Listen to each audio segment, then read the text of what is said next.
সেই প্রতিপাদ্য বিষয়কে সামনে রেখে আমরা দুর্বার প্রগতি সংগঠন এবার বৃক্ষরোপণ ও বৃক্ষ বিতরণ অনুষ্ঠান করতে যাচ্ছি। আপনারা সবাই জেনে খুশি হবেন যে আমরা দুর্বার প্রগতি সংগঠন সবসময় মিশরের উপজেলা প্রশাসন, মিশরের উপজেলা সমাজসেবা কার্যালয়, মিশরের উপজেলা যুব উন্নয়ন কার্যালয়ের সাথে সমন্বয় করে আমরা কাজ করে যাচ্ছি এবং অত্র অঞ্চলের উন্নয়নের জন্য, অত্র অঞ্চলের যুব সমাজের উন্নয়নের জন্য আমরা কাজ করে যাচ্ছি। আমাদের দুর্বা শুভাকাঙ্ক্ষী দিদা চৌধুরী কাকা যে কথাটা বললেন যে মাদক জিনিসটা আমাদের যে যুব সমাজকে ধ্বংস করে দিচ্ছে, এটা নিয়ে দুর্বা প্রগতি সংগঠন আগেও চেষ্টা ছিল, এখনো চেষ্টা থাকবে এবং আমরা মিশরের উপজেলা প্রশাসন এবং অত্র অঞ্চলের সকল মানুষের সহযোগিতা কামনা করব।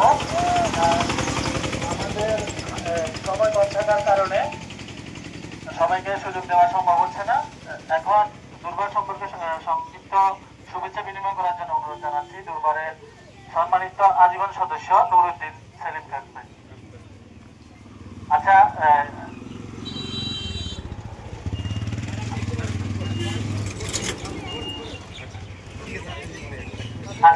এখন সবার অত্র অঞ্চলের সবার সামনে শুভেচ্ছা বিনিময় করবেন আমাদের মিশরাইয়ের কর্ণধার, মিশরাই সম্মানিত উপজেলা নির্বাহী অফিসার জনাবা সোমাইয়া আক্তার ম্যাম। আমি উনাকে উনার বক্তব্য প্রদানের জন্য অনুরোধ জানাচ্ছি।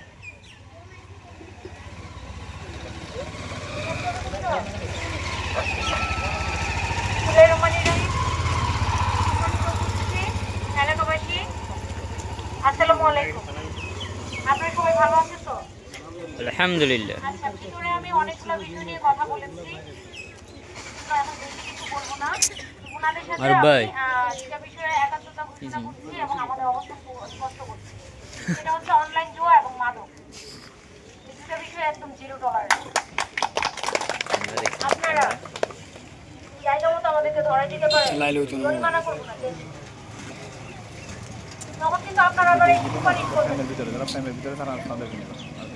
পারলে এখনই ঠেকান, না পারলে আমরা যখন চলে আসবো তখন তো সুপারিশ করবেন। আমরা কারো সুপারিশও শুনবো।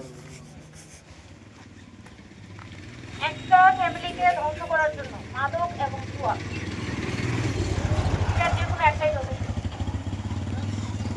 জুয়া খেলার টাকার জন্য দেখবেন যে হচ্ছে বাবা মায়ের গায়ে হাত তুলছে, একটা সময় খুন খারাপ হচ্ছে। মাদকের ক্ষেত্রে হচ্ছে মাদকের কারণে এত আজকে মেয়েদের অনেক কিছু আছে রেপের যে ঘটনাগুলো ঘটে, তারপর ইফটিজিং, সবগুলোর সাথে মাদক ওতপ্রোতভাবে জড়িত। ছাত্ররা যদি ছাত্র বয়সে পড়াশোনা না করে তারা কখন করবে? পড়াশোনাই তো এক নম্বর বিষয় ছাত্রের জন্য। আমরা ওই যে ছাত্র জীবন রচনায় পড়েছিলাম, ছাত্র নাম অধ্যয়নম তম, অধ্যয়নই ছাত্র জীবনের একমাত্র কাজ। সেই সময়টাতে আমার যারা ইয়াং জেনারেশনরা আছেন, পড়াশোনা করছেন, তাদের প্রতি বড় বোন হিসেবে বলেন, এই উপজেলার অভিভাবক হিসেবে বলেন, আপনাদের প্রতি আমার একটাই আহ্বান, অনুরোধ এবং নির্দেশনা থাকবে, প্লিজ আপনারা পড়াশোনার সময়টাতে পড়াশোনা করেন। নাহলে যখন সুখের সময় তখন কিন্তু ওই যে দুঃখ করছে রিক্সা চালাই কাটাইতে হবে। যেগুলো আপনারা এখন মোবাইল যাদের হাতে আছে তারা রিলস কিন্তু দেখেন। এই স্কুল জীবন থেকে ছাদ থেকে তারপর ওয়াল টপকে ব্যাগ নিয়ে লাফ দিয়ে পলাইতো, এখন যখন বড় হয়েছে সেটা এক সেকেন্ডে দেখানোর চেষ্টা করে আর কি ফিউচারটা কি হয়। তারা ঠেলা গাড়ি ঠেলে, কেউ হচ্ছে রাজমিস্ত্রির কাজ করে। আমি ওগুলো ছোট করে দেখছি না, যারা একেবারেই পারবে না ওই কাজগুলো কেউ না কেউ করবে। কিন্তু আমরা যারা হচ্ছে পড়াশোনা করলে ভালো কিছু করতে পারবো, তাদেরকে পড়াশোনাটা করতে হবে, চেষ্টা করতে হবে। চেষ্টা করতে করতে না পারলে সেটা এক বিষয়।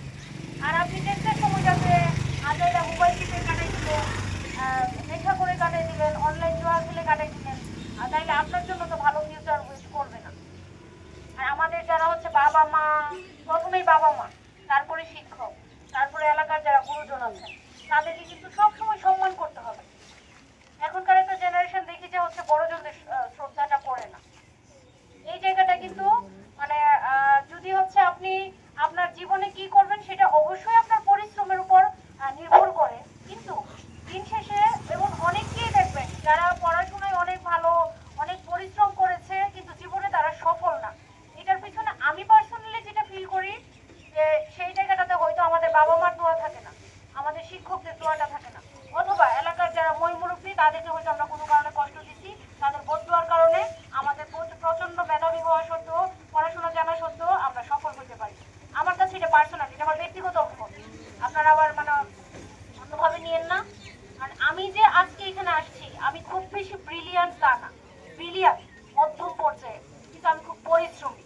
এবং আমার সাথে আমার পরিশ্রমকে সৌভাগ্যের দ্বারে উপরওয়ালা নিয়ে গেছেন আমার বাবা মা, আমার আত্মীয় স্বজন, আমার শিক্ষকজন, আমার গ্রামের বা এলাকাবাসীর যারা মুরব্বীরা ছিলেন তাদের দোয়া। এই সবগুলা বিষয়ের যখন কম্বিনেশন হবে তখন আপনার সফলতা কেউ ঠেকাতে পারবে না। আপনি যদি ছাত্র হিসেবে অত ভালো নাও হন, কিন্তু লেগে আছে, দেখবেন যে এই দোয়াগুলো থাকলে আপনি ভালো জায়গায় চলে গেছেন। একদম পরীক্ষিত প্রমাণিত, আমি আপনাদেরকে গ্যারান্টি দিচ্ছি।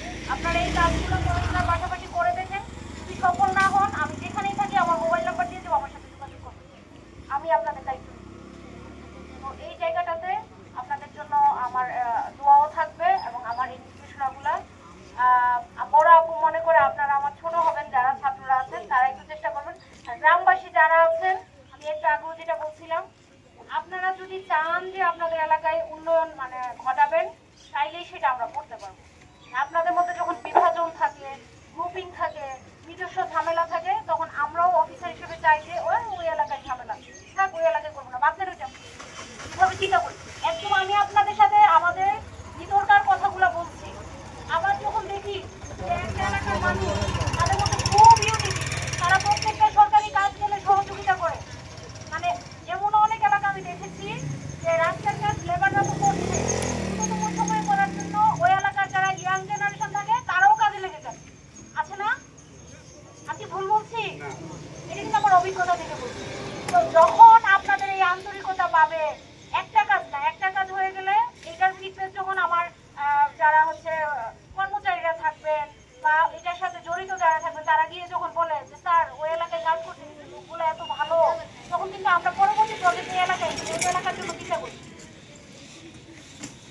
আমি এটাই বলতে চাচ্ছি যে আপনারা যদি ইউনিটি মেনটেন করেন এবং শান্তিপ্রিয় একটা পরিবেশ বজায় রাখেন, এবং অফিসারদের সাথে যারা কাজ করতে আসবে তাদের সাথে যে মানে তারা যে প্রাপ্য ব্যবহারটা, আচার আচরণটা তারা যেটা ডিজার্ভ করে, আমি বলছি না তার বাইরে গিয়ে করে, তারা যেটা ডিজার্ভ করে সেই আচরণটুকু যদি করেন, আপনারা মানে আপনাদের এই এলাকার বা যে কোনো এলাকার উন্নয়নের ধারা অব্যাহত থাকবে। তো এই জায়গাটাও আমার একটু ইয়ে থাকবে যে আপনারা যাই করুন, সরকারি যখন একটা কাজ এদিকে আসবে বা হচ্ছে উন্নয়নমূলক কাজে বেসরকারিভাবে যদি কেউ আসে, তাদেরকে আপনারা সহযোগিতা করবেন এবং আপনাদের জায়গা থেকে যতটুকু সম্ভব সাহায্য করবেন, নিজেদের ইউনিটিটা দেখাবেন যে আমরা দিন শেষে আমাদের এলাকার উন্নয়নের জন্য আমরা এক হয়ে গেছি। আর ঝামেলা করলে দেখেন, ঝামেলা তো মিনিমাম 2 জন লাগবে ঝামেলা করার জন্য, অনেক সময় গ্রুপে করলে 2 পক্ষই কিন্তু ক্ষতিগ্রস্ত হয়, কেউ একটু বেশি হয়, কেউ একটু কম হয়। তাই আমি আপনাদের কাছে অনুরোধ রাখবো যে আপনারা আমাদের আইন শৃঙ্খলা পরিস্থিতিটা স্বাভাবিক রাখার জন্য সর্বাত্মক যার যার জায়গা থেকে চেষ্টা করবেন। আর সামনে আমাদের দুর্গাপূজা আছে, পূজায় আমি মিটিং করেছি সবার সাথে, আমাদের নেতৃস্থানীয় যারা আছেন গণ্যমান্য ব্যক্তিবর্গ তাদের সাথেও করেছি, আর পূজা পরিষদের যারা সভাপতি সেক্রেটারি আছেন তাদের সাথেও করেছি। ওনারা সবাই একটা কথাই খুব গর্ব করে বলেছেন এবং আমিও খুব খুশি হয়েছি।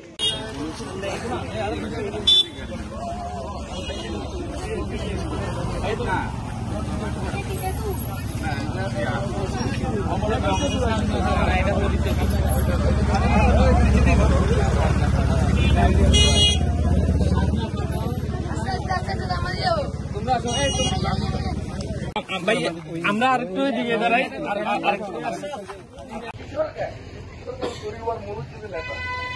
কারণ আমাদের সন্তানেরা যখন পড়ালেখা করার বয়স, যখন রাষ্ট্র সমাজ বোঝার দরকার, পরিবার বোঝা দরকার, তখনই আমাদের ছেলেরা নেশাগ্রস্ত হয়ে রাস্তায় মুখে রাস্তায় গিয়ে তারা কি অর্থনৈতিক সামাজিক বেদি থেকে আমাদেরকে বাইরে হওয়ার জন্য বিশেষ করি সামাজিক সংগঠনগুলোকে আমি অনুরোধ করবো, তোমরা যে সাক্ষরতা রেখেছ সমাজে এবং এই নেশার ব্যাপারে তোমরা যুদ্ধ ঘোষণা করো, দেখবে আমাদের সন্তানের দৃষ্টিভঙ্গি পরিবর্তন হবে।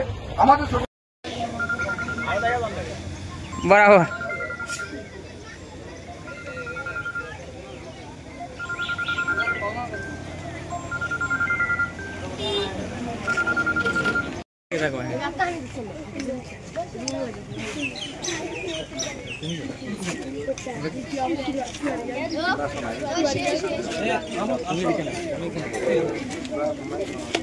বাবু বাবু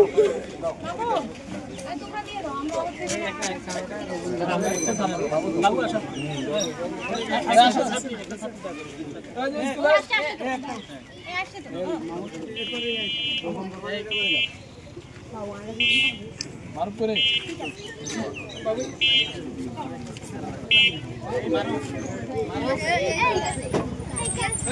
আসুন না এখানে থাকতে আস্তে আস্তে না